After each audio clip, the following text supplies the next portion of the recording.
일곱 번째 나팔, 일곱 번째 나팔이니까 그 일곱 번째 나팔 안에는 일곱 개의 대접 사건이 들어가 있겠죠. 대접 심판이.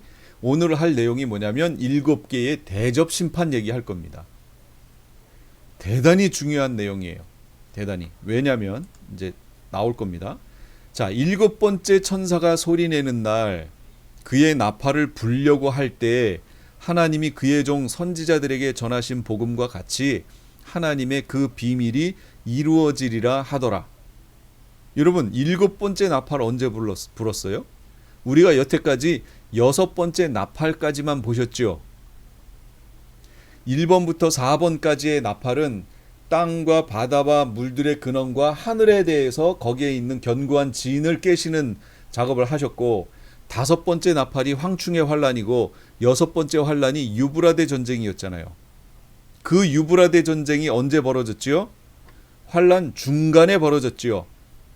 그 전쟁으로 인하여 사람 인류의 3분의 1이 죽게 됐고, 그 전쟁을 통하여 짐승이, 바다 짐승이 이 땅에 대한 통치권을 이제 행사하기 시작하는 그런 전쟁이었잖아요. 그 유브라데 전쟁이. 그것을 통해서 후 3년 반 42달 동안에 모든 통치가 시작됩니다. 우리가 여기까지만 봤어요. 나팔 사건에서. 그런데 오늘 볼 건 바로 일곱 번째예요. 일곱 번째는 7년 환란의 끝부분에 불리는 나팔이에요. 거의 끝부분에 불리는 나팔이에요. 그런데 이 나팔이 성경에서 언제 불렸느냐? 여기 보세요. 10장에서는 일곱 번째 천사가 소리내는 날, 그러니까 이게 일곱 번째 나팔 얘기하는 거예요. 불릴 것이다를 얘기했고, 11장 15절에 가니까 일곱째 천사가 나팔을 불매 이렇게 나왔어요. 일곱 번째 나팔은 11장에 가서 불립니다. 잠시 나팔 사건이 11장 15절부터 후반절에 나오는 거예요. 그리고 다시 12장부터 다시 뭐가 나오냐면 삽경이 등장하는 거예요. 나팔 사건에 대한 삽경이 등장하는 거예요. 그러면 이제부터 보세요. 일곱 번째 천사가 소리내는 날 무슨 일이 벌어지냐면 하나님이 그의 종 선지자들에게 전하신 복음과 같이, 하나님이 여태까지 신구약 그의 종 선지자들에게 전하신 복음, 그 복음은 무슨 내용을 담고 있느냐? 하나님의 비밀이라는 거예요. 하나님의 비밀이 그 복음 안에 들어가 있다는 거지요. 그렇다면 우리가 여태까지 복음 했던 내용들 있지요. 그 복음을 전했을 거 아니에요. 그 복음 전함을 듣고 우리가 지금 예수님을 영접하여 하나님의 자녀가 된 거잖아요. 그러면 그 복음 안에는 어떤 내용이 들어있느냐 그 얘기예요. 여러분이 아시는 복음의 내용은 뭐예요? 여러분이 아시는 복된 소식의 내용이 뭐예요? 예수 그리스도지요. 예, 예수 그리스도 얘기하는 거 아니에요? 예수 그리스도. 그 예수 그리스도가 죄로부터 우리를 해방했다라는 거잖아요. 그의 십자가의 죽음의 사건이 죄로부터 우리를 해방했다라는 것을 지금 얘기하고 있는 거잖아요. 그런데요. 오늘 계시록 11장 15절을 보세요. 일곱째 천사가 나팔을 불매, 이제 불었어요. 위에서는 그걸 소리 내면 여태까지 전했던 복음과 같이 하나님의 비밀이 이루어지리라 그랬는데, 불었더니 하나님의 비밀이 그럼 이루어져야 돼요. 무슨 비밀인가 보세요. 하늘에 큰 음성이 나서 이르되 세상 나라가 우리 주와 그의 그리스도의 나라가 되어 그가 세세토록 왕노릇 하시리로다. 이렇게 나왔어요. 자, 그러면 이 부분을 지금 교회에서는 어떻게 해석하고 있나 제가 설명을 드릴게요. 자, 여태까지 우리는 복음을 어떻게 해석했냐면 지금처럼 예수 그리스도를 영접함으로 예수 그리스도가 우리의 죄를 씻어주시고 그 다음부터 예수 그리스도가 통치하시는 예수 그리스도의 나라, 하나님의 나라가 우리의 삶 가운데서 실현된다. 그러므로 지금 우리는요 메시아 왕국에 살고 있다, 이렇게 되는 거예요. 뭔가 이상해요? 그런데 성경을 보세요. 일곱 번째 천사가 나팔을 불었더니 세상 나라가 우리 주와 그리스도의 나라가 되어, 세상 나라가 우리 주와 그리스도의 나라가 되어, 이 메시아 왕국이 되어 그가 세세토록 왕노릇 하시리로다. 지금 이것을 교회에서는 어떻게 해석하고 있어요? 지금이 메시아 왕국이다 라고 해석하고 있잖아요. 어떻게 함으로? 예수 그리스도를 영접함으로 예수 그리스도가 통치하시는 그 메시아 왕국이 지금이다 라고 해석하는 거예요. 그래서 지금이 천년왕국이다, 이 관점을 취하는 게 바로 무천년적 관점이라고요. 이게 한국교회를 지배하고 있다고요. 지금 이게 큰 문제입니다. 지금 제가 그거 얘기하는 거예요. 여기에 세세토록 왕노릇 하시리로다 라는 부분이요. 제가 이렇게 그냥 얘기하면 또 오해가 있을 것 같아서 계시록 11장 15절, 자 이거예요. 그가 왕노릇 하시리로다 라는 것이 분석을 해놓은, 파싱 분석을 해놓은 거예요. 동사, 직설법, 뭐예요? 시제가 미래형이에요. 미래형, 능동태, 3인칭 단수, 그가 3인칭 단수니까 그가 통치, 미래니까 하실 것입니다, 그 얘기예요. 미래형. 자 그러면 다시 원래대로 돌아갑니다. 그가 통치하실 것입니다. 그러면 보세요. 주와 그의 나라, 그의 나라는 메시아 왕국이 되어 메시아가 세세토록 영원토록 왕노릇 하실 것입니다. 미래형이에요. 지금 하고 있다는 얘기가 아니고 하실 것입니다라고 미래형으로 되어 있다고요. 그럼 언제 이게 이루어진다고요? 일곱째 천사가 나팔을 불면 그렇게 된다고요. 그러면 여러분, 지금 일곱째 천사가 나팔을 불었어요? 아니에요. 지금 첫 번째 나팔도 안 불었는데 무슨 일곱째 천사가 나팔을 불어요. 그러니까 이 부분에 대한 성경적 해석을 어떻게 하느냐에 따라서 지금 무천년적 관점이 얼마나 큰 오류를 갖고 있느냐가 지금 나오는 거예요. 이 부분이. 여러분 이거 명심하셔야 돼요. 영어도 그렇게 돼 있어요. 당연히 그렇게 될 거라고 미래형으로 나와 있어요. 그럼에도 불구하고 지금 많은 사람들이 이걸 지금 하고 있는 것처럼 해석을 하고 있다고요. 그러니 이게 성경 해석이 어떻게 된 거냐고요. 단어 해석을 어떻게 하느냐에 따라서 이게 다 삐뚤어져 있어요. 지금 다 틀어져 있는 거예요. 이게 손이 붙어야 될 거예요. 발로가 있고 발이 손에 와 있고 지금 엉뚱한 이상한 모양이 돼 있는 거예요. 그런데 그걸 왜 그냥 용인하고 지나갈까요? 이런 부분들에 대해서 지적하면 뭐라고 얘기하는 줄 아세요? 상징적 해석이라고 얘기하는 거예요. 상징적 해석. 그렇게 얘기하고 여기를 넘어가는 거예요. 너무 안타깝죠. 상징적 해석은요, 상징적 해석이 필요한 단어들이 나올 때 하는 거죠. 그 단어들마저도 그냥 하는 게 아니고 어떻게 해요? 본인의 신학에 맞게 모든 걸 바꾸는 게 아니고 성경에 있는 내용을 가져와서 해석해야죠. 상징적 해석이면. 그런 내용들을 잘 보세요. 일곱째 나팔을 불면, 제가 지금 이번 시간에 얘기하고 싶었던 가장 중요한 주제가 이거예요. 하나님의 비밀이 뭐냐, 그 얘기예요. 세상 나라가 우리 주와 그의 그리스도의 나라가 되어 메시아가 영원토록 왕노릇 하시는 것, 그렇게 하시게 될 것, 이게 하나님의 비밀이에요. 그러니까 일곱째 천사가 나팔을 불면, 일곱 번째 나팔이 불리면 메시아 왕국이 시작된다는 걸 지금 얘기하는 거예요. 그러면 그걸 가지고 성경을 보면 이거는 빼도 박도 할 수 없는, 성경은 전천년적 관점이다라는 걸 지금 얘기하는 거죠. 메시아 왕국이 드디어 이루어집니다. 그래서 사도행전 3장에 보시면 이런 말씀이 있어요. 그런즉 너희는 회개하고 회심하라. 그리하면 새롭게 하는 때가 주의 앞으로부터 이를 때에 너희 죄들이 말소될 것이요. 제가 계시록 세미나 할 때 그냥 세미나 원고에는 집어넣어 놨는데 내용을 강조하지 않고 넘어간 게 있어요. 그게 뭐냐면 대속죄일 얘기입니다. 이제 이걸 보시고 그 대속죄일 자료를 가서 보시면 돼요. 여기서 할 거기 때문에 제가 대속죄일을 강조를 안 했어요. 그때 무슨 얘기인가 보세요. 여러분, 죄를 지으면 죄를 지을 때마다 그 죄에 대한 속죄 제사가 있나요, 없나요? 구약 제사 속에 있지. 있어요. 내가 죄 지으면 어떻게 하면 돼요?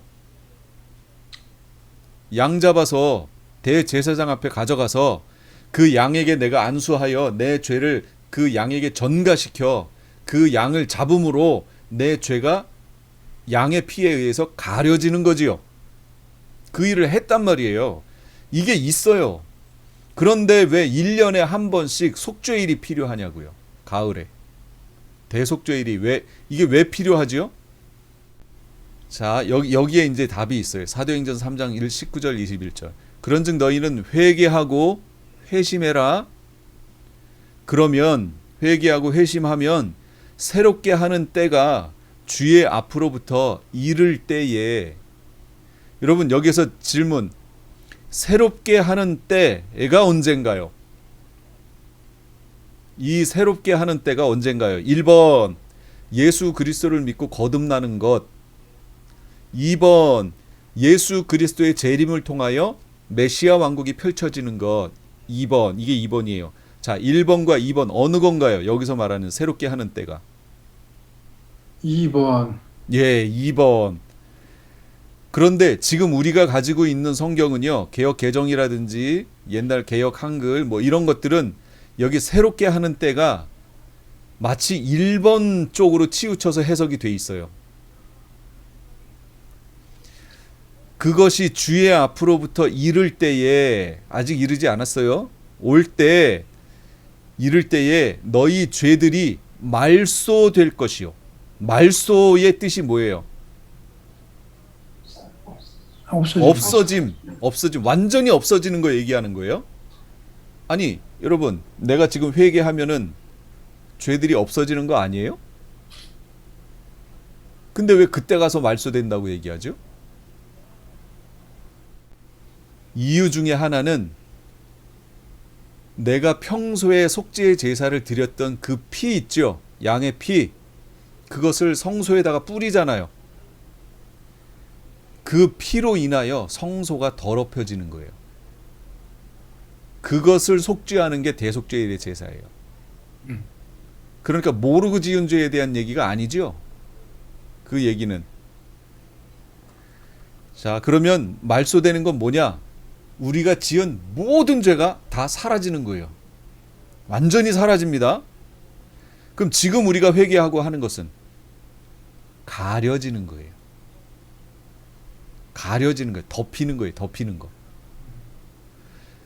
이때 예수님이 재림하실 때, 메시아 왕국이 펼쳐질 때, 그때 우리의 모든 죄는요, 완전히 말소돼 버려요. 이걸 보여주신 게 대속죄일 얘기예요.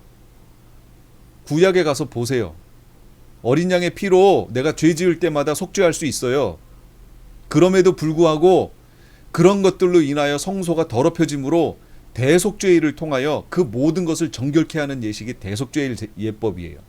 모든 것을, 우리로 인하여 지어졌던 모든 것들, 죄로 인해 지어졌던 모든 것들, 대제사장을 위해서도 속죄하고 성도들을 위해서도 속죄하고, 그것을 가지고, 그 피를 가지고 대제사장이 1년에 한 번 지성소 안으로 들어가서 제사하는 거예요. 대속죄일이에요. 그래서 이게 의미하는 게 뭐예요? 그게 예수님의 재림이란 말이에요. 왜요? 여기 나오잖아요. 너희 죄들이 말소될 것이요. 뭐 하면? 새롭게 하는 때가 올 때. 그럼 새롭게 하는 때가 뭐예요? 메시아의 재림을 통하여 메시아 왕국이 펼쳐질 때잖아요. 이게 그래서 대속죄일하고 연결된 거예요. 이때가 와야 모든 것이 말소돼 없어져요. 그럼 새하늘들과 새 땅이 이를 때 우리가 어떻게 된다고 그랬어요? 이전 것은 기억나거나 생각나지 않는다고 그랬잖아요. 마치 이전 것들은 이제 끝났어요. 나하고 전혀 상관없는 거예요. 내가 완전히 새로운 사람으로 메시아 왕국에 들어가게 되는 거예요. 그러므로 처음 하늘들과 처음 땅에 있었던 그 거기에서의 내 모든 것들은 다 없어져요. 세팅돼 버렸어요. 영하고 세팅돼 버리는 거예요. 그리고 완전히 새롭게 된 모습으로 메시아 왕국으로 들어가는 거예요. 완전히 말소되는 거예요. 그걸 말소된다고 표현하는 거예요. 그분께서 예수 그리스도 곧 너희에게 미리 선포된 분을 보내시리라. 보내신대요. 그럼 그분은 지금 어디 있는데요? 하늘에 계시지요. 하나님 우편에 계시지요. 내가 내 원수로 너의 발등상 되게 하기까지 너는 내 우편에 앉아 있으라 그랬잖아요. 성자 하나님은 지금 성부 하나님 우편에 보좌에 앉아 계세요. 거기서 뭐 하세요? 우리를 위하여 처소를 예비하고 계세요. 이때가 되어 오시는 거예요. 처소를 예비하면 오시겠다고 그랬잖아요. 세상이 시작된 이래로 자신의 모든 거룩한 대언자들의 입을 통하여 신구약 모든 대언자들의 입을 통하여 말씀하신 때, 그때가 언제예요? 예수님 재림하시는 때, 메시아 왕국이 시작하는 때, 곧 모든 것을 회복하시는 때, 이게 새롭게 하는 때예요. 그때까지 하늘이 반드시 그분을 받아들여야 하리라. 이게 하늘이 그분을 반드시 받아들여서 그 안에 지금 성자 하나님이 계시다고요. 그런데 지금이 메시아 왕국이라고요? 지금 영적으로 통치, 그러니까 상징적 해석하니까 자꾸 영적으로 이렇게 얘기하죠. 신천지 얘기 들어가 보세요. 신천지 거기 뭐 비유 풀이니 뭐 풀이 해놓은 거, 계시록 풀이 해놓은 거 다 가서 보세요. 다 영적으로 무천년적 관점에서 성경들을 여태까지 봐왔던 관점이 우리 속에 쌓여 있으니까 그 관점에서 성경을 자꾸 보니까 해석이 그렇게 나오는 거예요. 지금 완성되지 않았습니다. 완성을 향하여 가고 있는 거지요. 회복하시는 때, 이때가 돼야 완성이 됩니다. 이걸 메시아 왕국이라고 얘기하는 거예요. 복음의 내용이 뭐냐? 바로 이 메시아 왕국이었다는 거예요. 복음의 내용이. 그런데 지금 교회들에서 이 메시아 왕국에 대해서 어떻게 얘기하고 있느냐라는 거지요. 벌써 시작되는 시점이 다르지요. 성경은 일곱째 나팔이 불려야 이 여태까지 얘기했던 이 회복하시는 때, 대언자들의 입을 통하여 말씀하신 때 이것이 이루어진다라고 지금 얘기하잖아요. 일곱째 나팔이 불릴 때. 근데 지금은 다 뭐라고 그래요? 지금이라고 얘기하는 거예요. 자꾸 지금. 아닙니다. 지금이 아니에요. 모든 것을 회복하시는 때는 구약절기의 희년을 말하는 거예요. 희년. 그래서 구약에 있는 내용하고 신약에 있는 내용하고 떼어놓을 수가 없어요. 이걸 구약에서는 어떤 눈에 이게 들어올 수 있는 용어로 설명을 해놓은 거예요. 날과 이런 것들로 우리를 교육하는 것이고, 절기 눈에 보이는 것들로 우리를 교육하시는 것이고, 신약에 와서는 그것을 예수님의 재림의 때와 맞추어서 지금 그게 바로 이걸 표현했던 것이다. 이걸 우리에게 교육했던 것이다 라고 지금 가르쳐 주는 거예요. 그 다음, 자 여기는 이제 넘어가겠습니다. 일곱 대접 심판 얘기를 좀 해야 됩니다. 짐승표 받은 모든 사람들이 그 대상이에요. 셋째와 넷째 대접 사이를 보면 성도와 선지자들의 피를 흘렸던 자들이라고 표현해놔요. 그들이 성도들과 선지자들의 피를 흘렸으므로 그들에게 피를 마시게 하신 것이 합당합니다. 이렇게 얘기해요. 그러니까 대접 심판의 대상은 성도들과 선지자들의 피를 흘렸던 이들이에요. 다른 재앙들과 비교, 인사건은 4분의 1 재앙이고 나팔 사건은 3분의 1 재앙이고 대접 심판은 전체적 재앙이다 라는 거. 그 다음에 심판의 강도, 최종적 심판, 인류의 최후 심판, 심판의 범위는 모든 생물이 죽고 각 섬도 산악도 간데 없어져요. 전체적 범위라는 거예요. 그러니까 대접과 나팔과 인 사건은 비교가 되지요. 대접은 이제 최종적인 모든 것에 대한 거예요. 이게 이 대접 심판이 휴거 이전인가 휴거 이후인가? 여러분 어디예요? 휴거 전에 벌어지는 거예요? 휴거 후에 벌어지는 거예요? 휴거 후에 벌어집니다. 또 2일 후에 내가 보니 그랬잖아요. 그럼 이 일 후가 뭐냐면 15장 5절이니까 15장 4절부터 그 앞을 봐야죠. 그럼 14장 후반부터 휴거의 내용이 나와요. 구름 위에 인자 같은 이가 앉아 있고 낫을 가졌고 성전에서 어떤 천사가 나와서 이제 때가 됐으니까 낫을 보내어 거두소서라는 내용이 나와. 이게 휴거예요. 그 휴거된 자들이 하늘에 올라가 있는 모습이 15장 1절부터 4절까지예요. 그리고 오늘 본문이 15장 5절부터 또 2일 후에 내가 보니 했으니까 바로 대접 심판은 휴거 후라는 것을 알 수 있다. 그 얘기입니다. 휴거가 되자마자 이제 대접 심판이 진행되어진다. 한 때와 두 때와 반 때.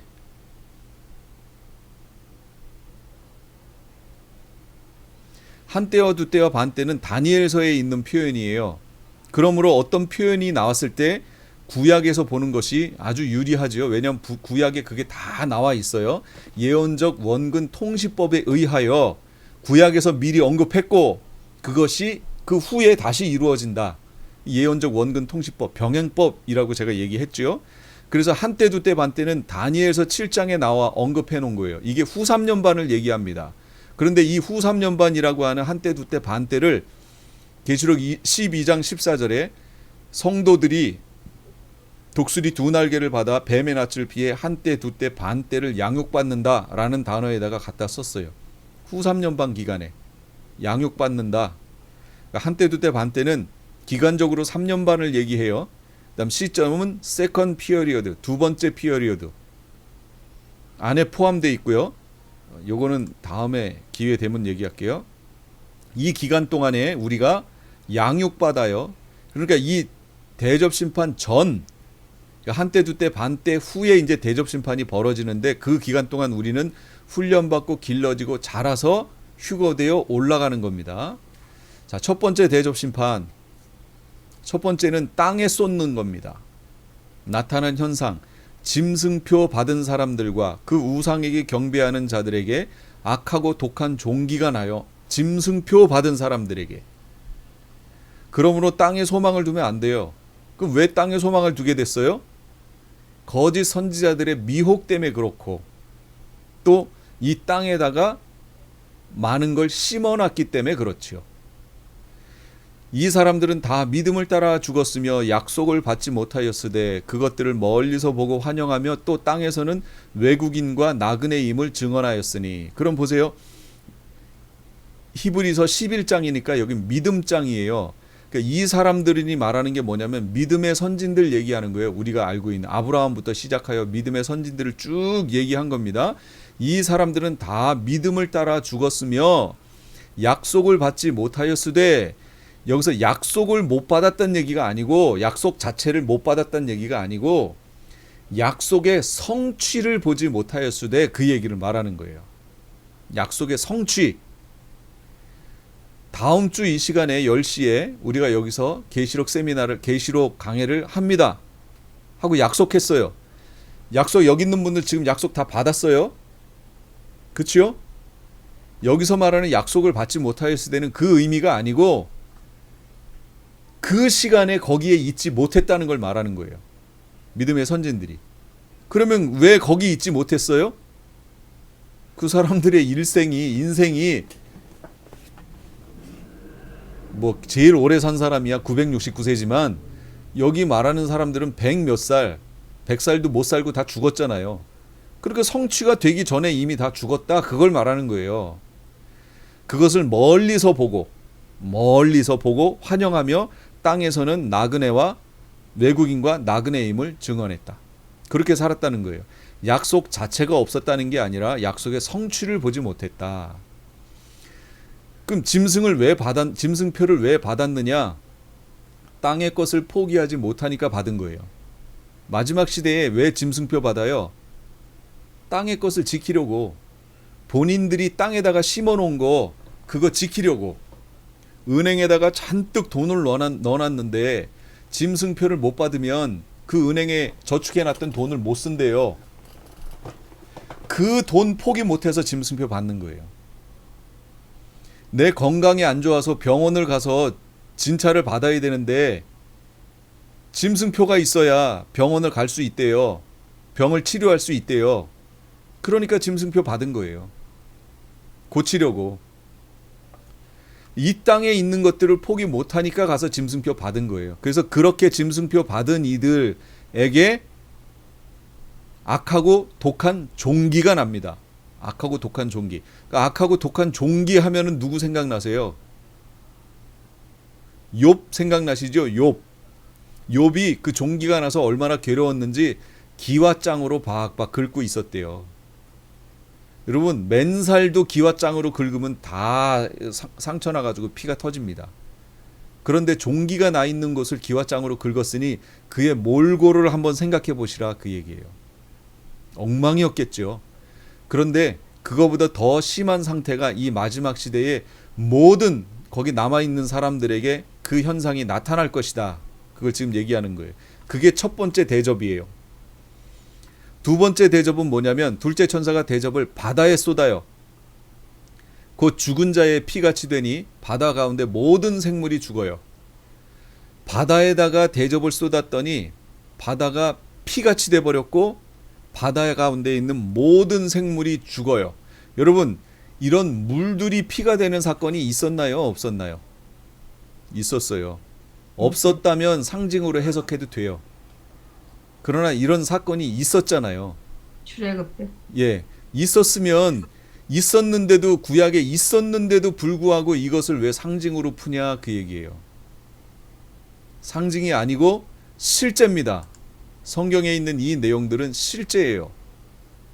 바다에 쏟았더니 땅과 바다는 실제적인 땅과 바다이면서 또한 이 세상을 의미하기도 하는데, 왜냐하면 일곱 대접을 가진 일곱 천사 중 하나가 와서 내게 말하여 이르되 이리로 오라. 많은 물 위에 앉은 큰 음녀가 받을 심판을 내게 보이리라.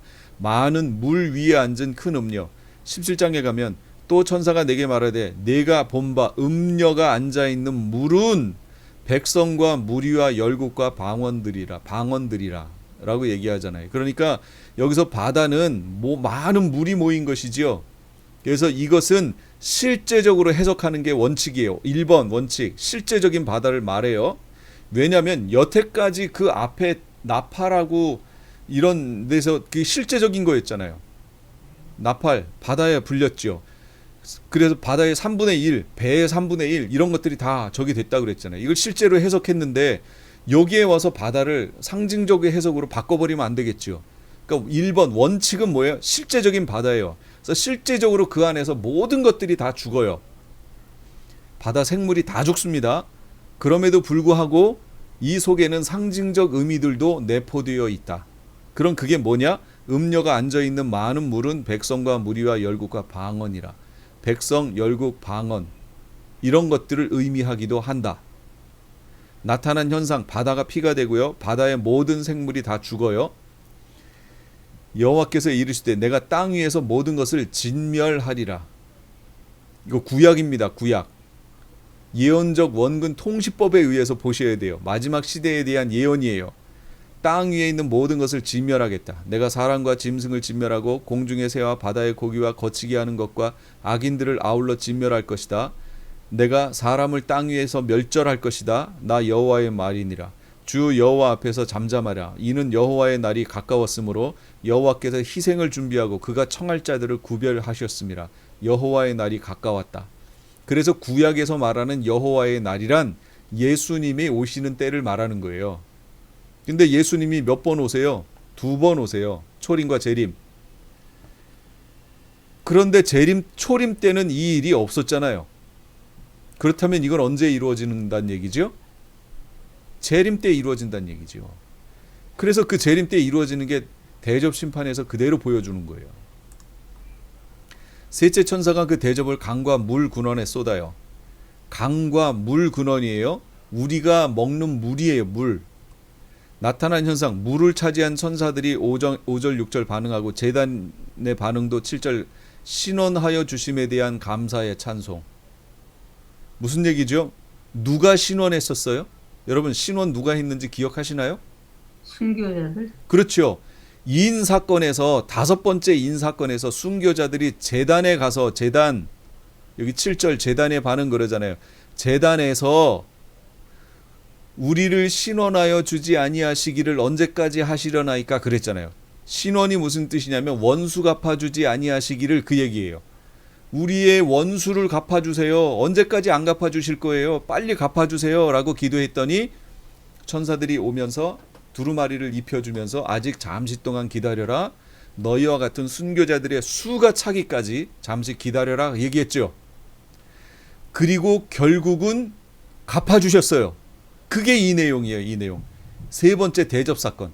신원하여 주심에 대한 감사 찬송이에요. 이게. 일곱 대접 심판이 긴 기간의 심판이 아님을 의미하는 거예요. 무슨 얘기냐면 마실 물이 없으면 최대 2주 정도밖에는 못 살아요. 그런데 지금 강과 물들의 근원에다가 이것들을 다 피로 만들어 버렸어요. 이거 마시면 다 죽어요.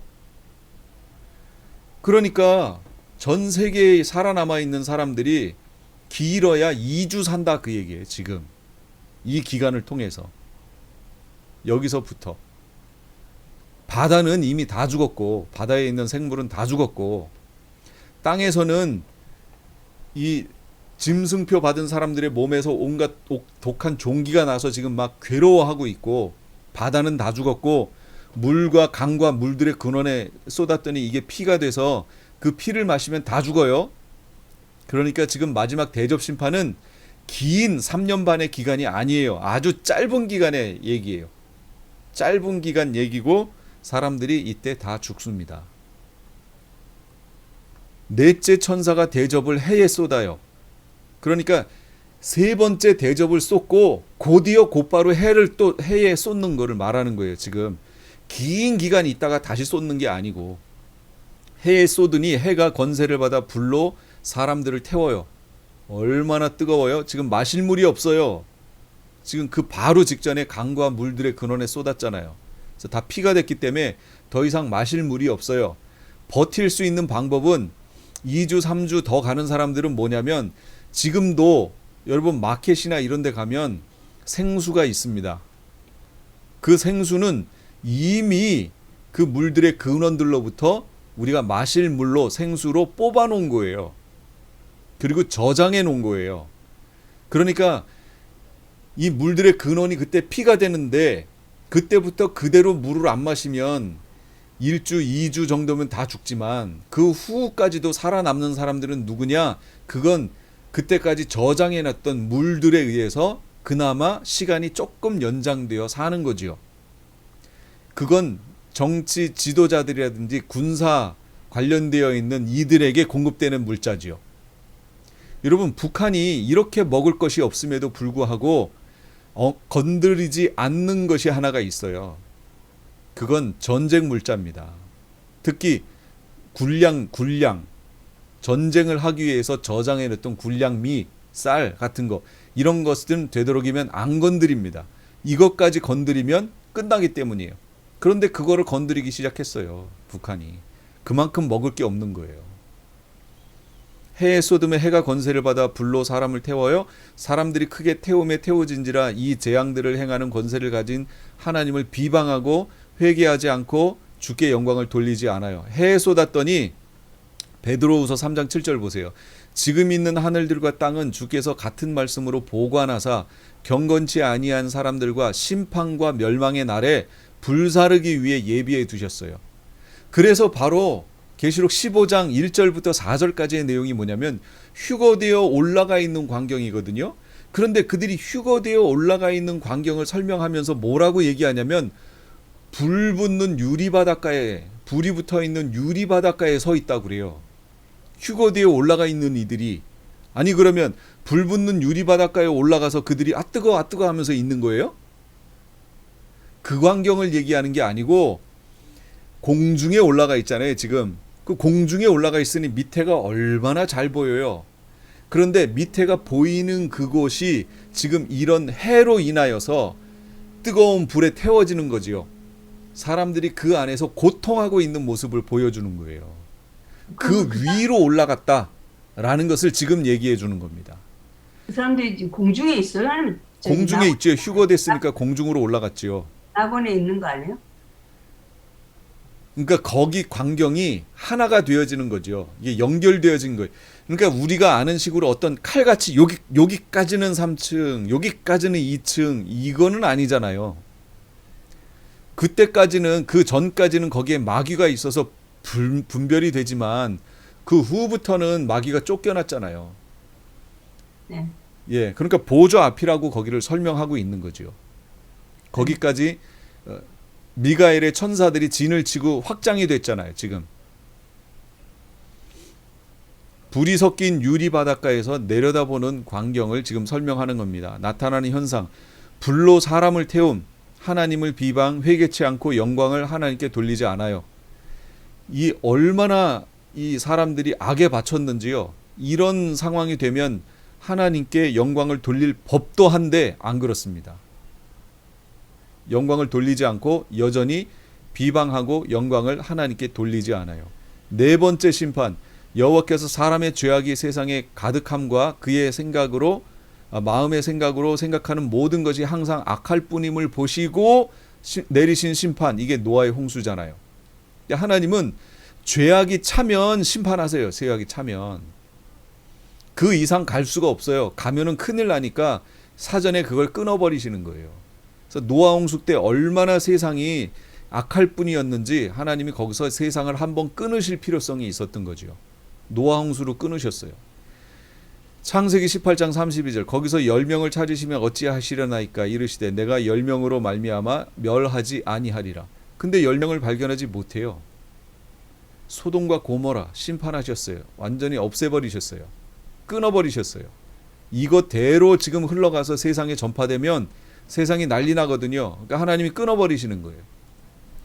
너희는 예루살렘 거리를 빨리 다니며 그 넓은 거리로 찾아보고 알라. 너희가 만일 정의를 행하며 진리를 구하는 자를 한 사람이라도 찾으면 내가 이 성읍을 용서하리라. 여러분, 예루살렘이 얼마나 죄악이 관영됐으면 한 사람이라도 찾으면 용서하겠다고 했는데 그 한 사람을 못 찾아서 유다가 멸망합니다. 멸망시켜서 이들을 다 흩어버리시고 바벨론으로 보내셔서 세상 나라인 바벨론 안에서 이들을 훈련시켜서 다시 하나님의 나라로 다시 만드시는 광경을 우리가 성경에서 보게 되는 거예요.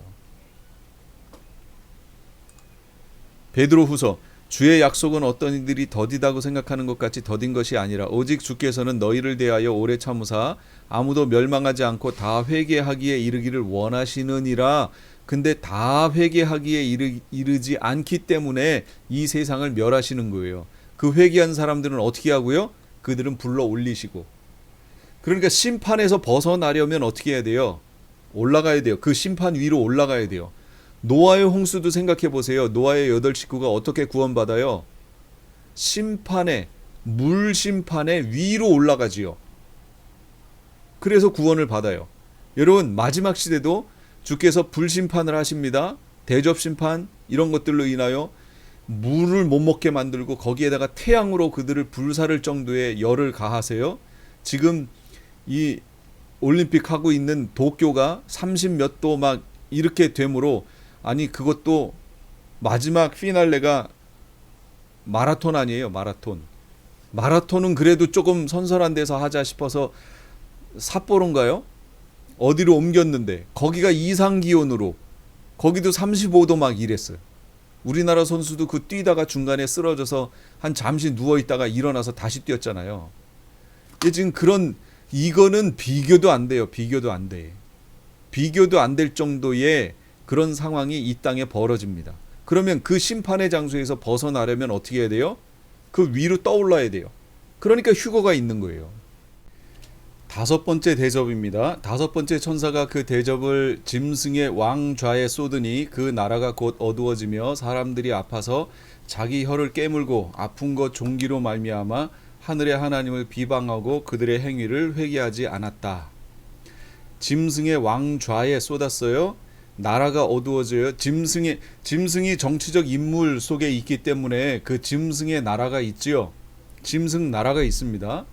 그 나라에 쏟으니까 그 나라가 어두워지고 통증으로 자기 혀를 깨물고 하나님을 비방하고, 여기서도 보세요.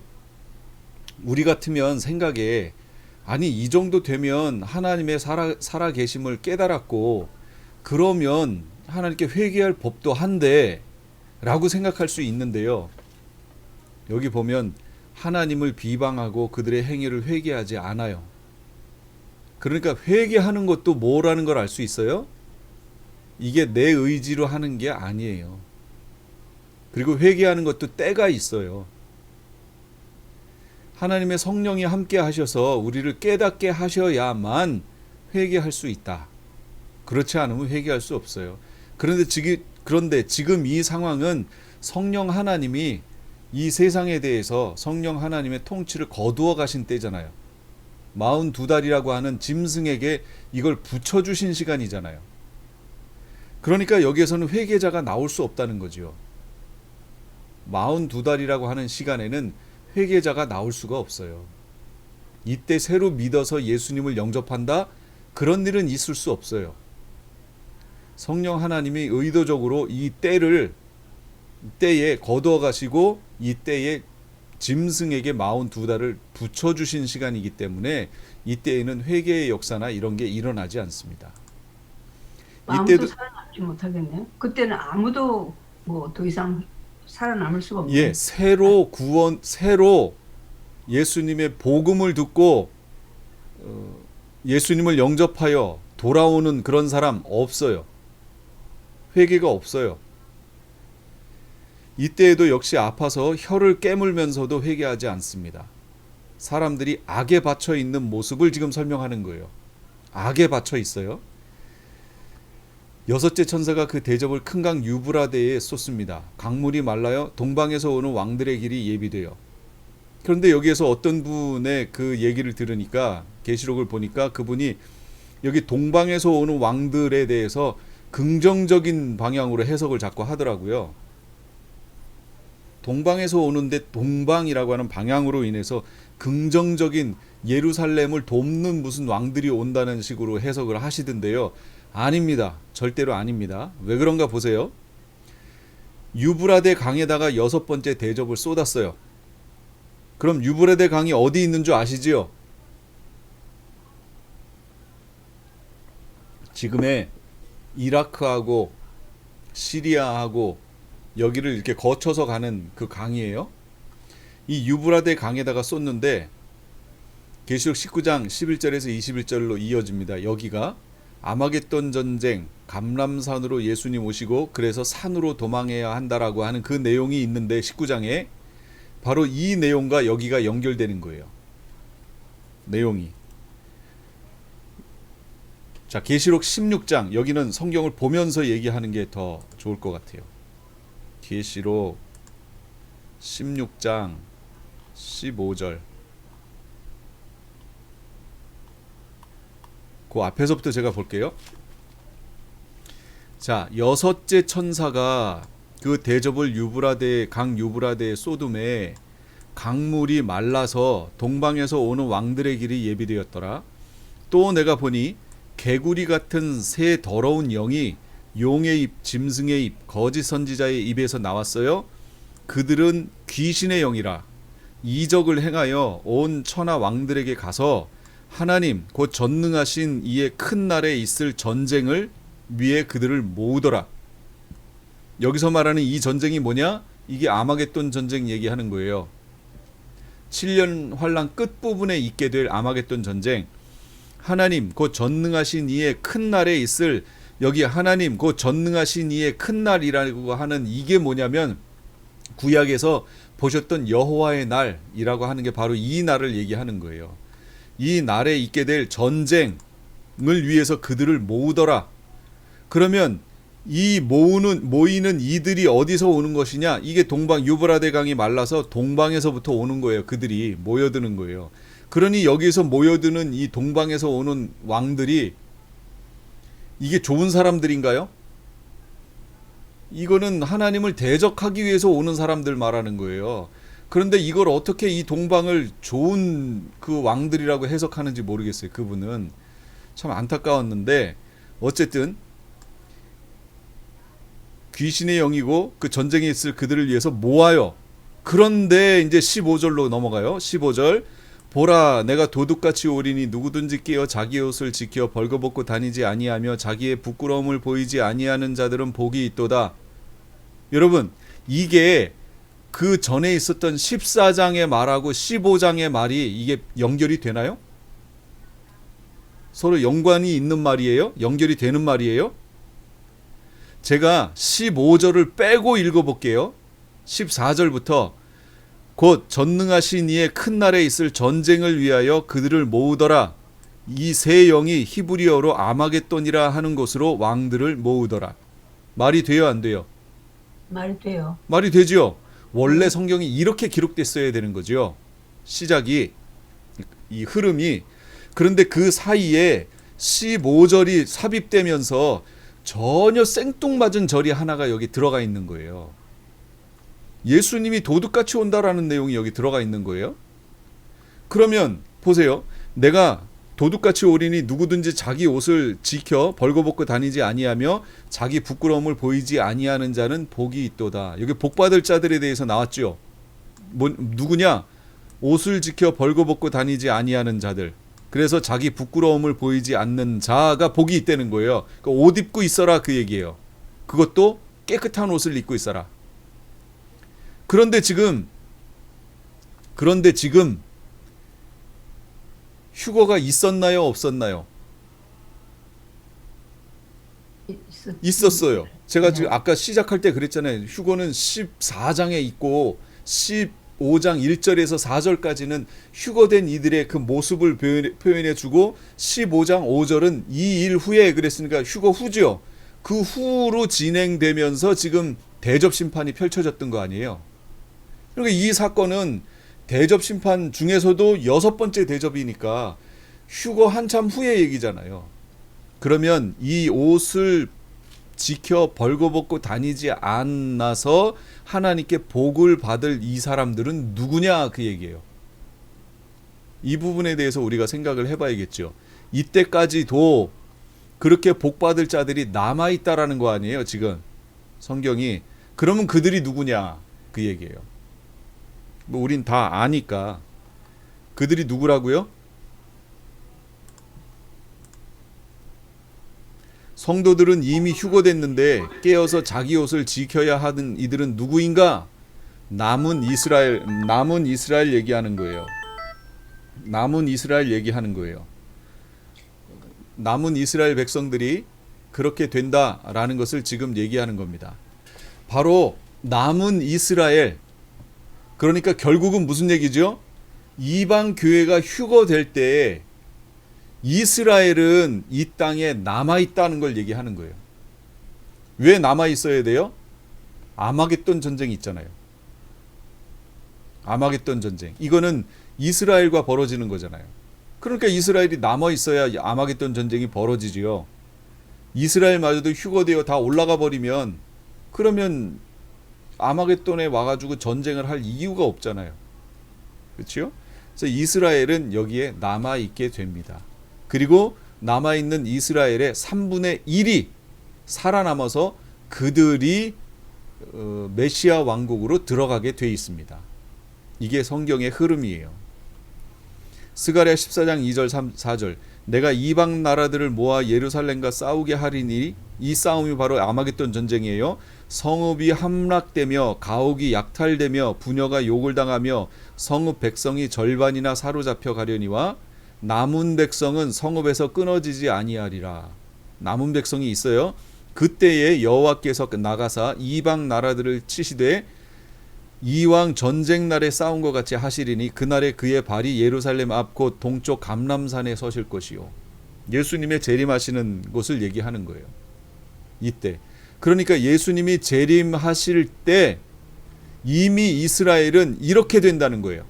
여기 설명하고 있는 것처럼 예루살렘과 싸워서 성읍이 함락되고 가옥이 약탈되고 부녀가 욕을 당하고 지금 이스라엘에 포함되어 있는 이들이 거기에서 이렇게 된다는 거예요. 그럼 아마겟돈 지역이 어딘 줄 아세요?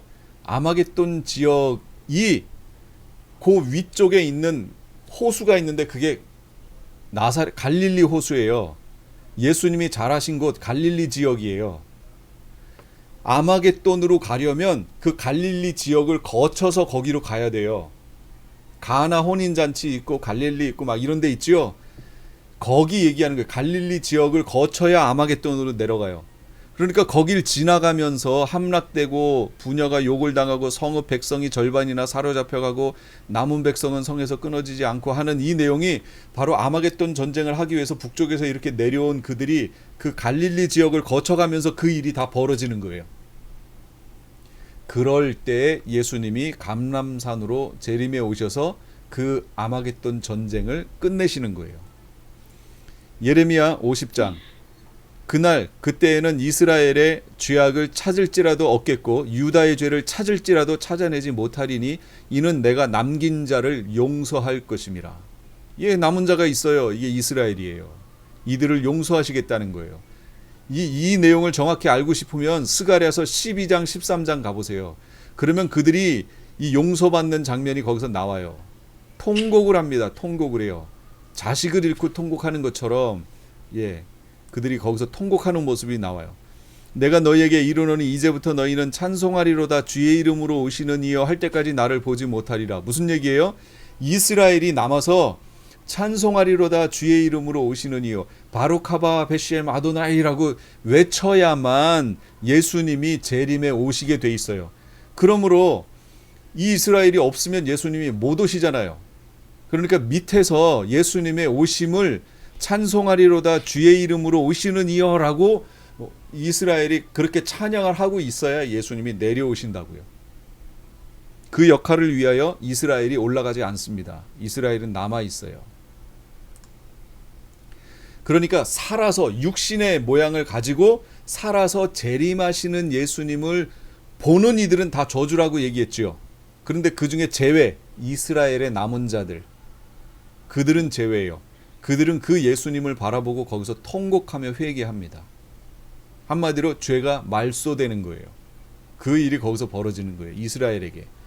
그래서 부르심이 다르다라고 제가 분명히 얘기했습니다. 일곱째 천사가 그 대접을 공중에 쏟음에 큰 음성이 성전에서 보좌로부터 나서 이르되 되었다.